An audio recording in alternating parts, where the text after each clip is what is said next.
अगर आप भी चाहते हैं बिट्टू मलंगिया इंटरटेनमेंट का ऑडियो वीडियो सबसे पहले आप तक पहुंचे, तो लाल बटन को दबाकर चैनल को सब्सक्राइब करें और बेल आइकन दबाना ना भूलें। प्रेजेंटेड बाय दोस्ताना म्यूजिक रिकॉर्डिंग स्टूडियो, माहे सिंधिया, विपिन चौक। खुश हो के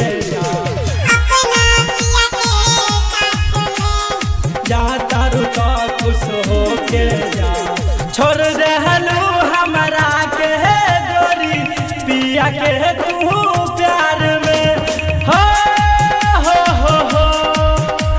छोड़ देहलू हमरा के गोरी पिया के तू प्यार में। जा तारू तो खुश हो के जा अपना पिया के साथ में, जा तारू तो खुश हो के जा अपना पिया के साथ में।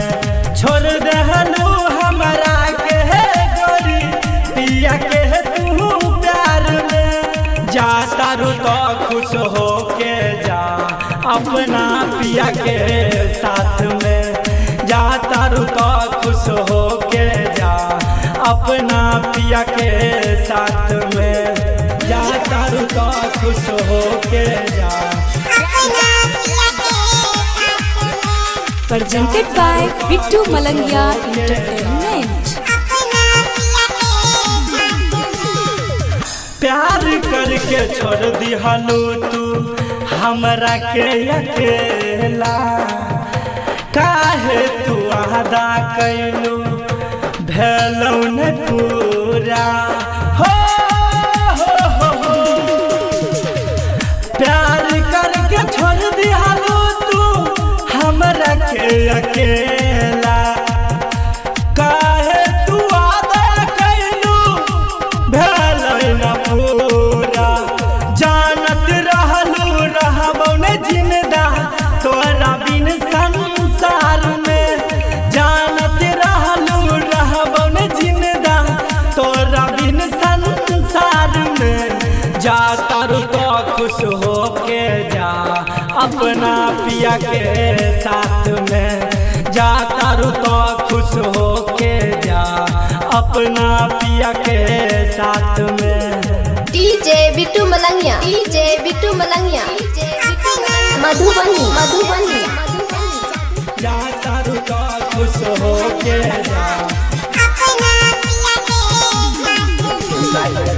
पिया बा के प्यार में तू अपना रहब खुश हो।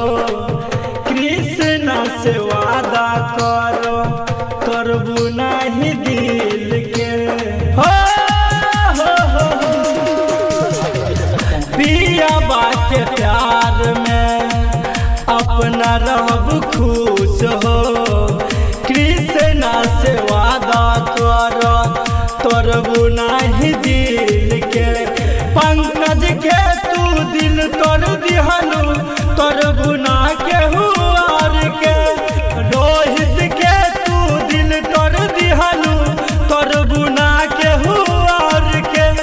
जा तारू तो खुश हो के जा अपना पिया के साथ में, जा तारू तो खुश हो के जा अपना पिया के साथ में। प्रेजेंटेड बाय दोस्ताना म्यूजिक रिकॉर्डिंग स्टूडियो, माहे सिंधिया, विपिन चौक।